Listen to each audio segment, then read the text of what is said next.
Salam Indonesia, Anda menyaksikan berita terkini bersama saya, Made Sukaden Karang. Pemirsa, keluarga kerajaan Inggris masih mencerna sepenuhnya wawancara televisi Duke dan Duchess of Sussex dengan pembawa acara Bincang-Bincang Oprah Winfrey. Wawancara tersebut membahas bagaimana Harry dan Meghan kehilangan perlindungan kerajaan menyusul warna kulit anak laki-laki mereka.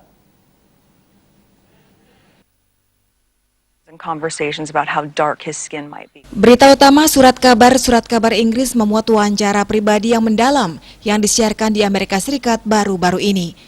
Dalam wawancara khusus selama 2 jam, Harry dan Meghan menggambarkan pembicaraan yang menyakitkan tentang warna kulit anak laki-laki mereka, kehilangan perlindungan kerajaan dan tekanan yang intens yang menyebabkan Meghan berpikir untuk bunuh diri. Harry mengatakan kepada Winfrey bahwa ia merasa terperangkap dalam kehidupan kerajaan dan merasa terkejut ketika dukungan keuangan untuknya dihentikan dan kehilangan penjagaan keamanan tahun 2020 lalu. Pangeran Harry juga mengungkapkan ayahnya Pangeran Charles tidak lagi menerima telepon darinya. Di Inggris, waktu penayangan wawancara tersebut dianggap tidak tepat. Wawancara tersebut ditayangkan ketika kakek Harry, Pangeran Philip yang berusia 99 tahun, masih dirawat di rumah sakit di London setelah menjalani operasi jantung. Belum jelas apa reaksi dari Ratu dan para anggota keluarga kerajaan lainnya mengenai wawancara tersebut.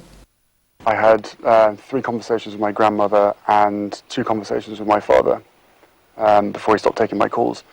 Harian Sunday Times di Inggris mengutip sebuah sumber anonim melaporkan bahwa sang ratu tidak akan menonton wawancara tersebut. Pemirsa, untuk mencegah penyebaran COVID-19, ingat pesan ibu, selalu terapkan 3M, wajib memakai masker, wajib mencuci tangan, dan wajib menjaga jarak, dan wajib menghindari kerumunan. Dengan penerapan perilaku 3M, Indonesia segera terbebas dari virus corona menuju Indonesia maju. Tetaplah bersama Bali TV. Salam Indonesia.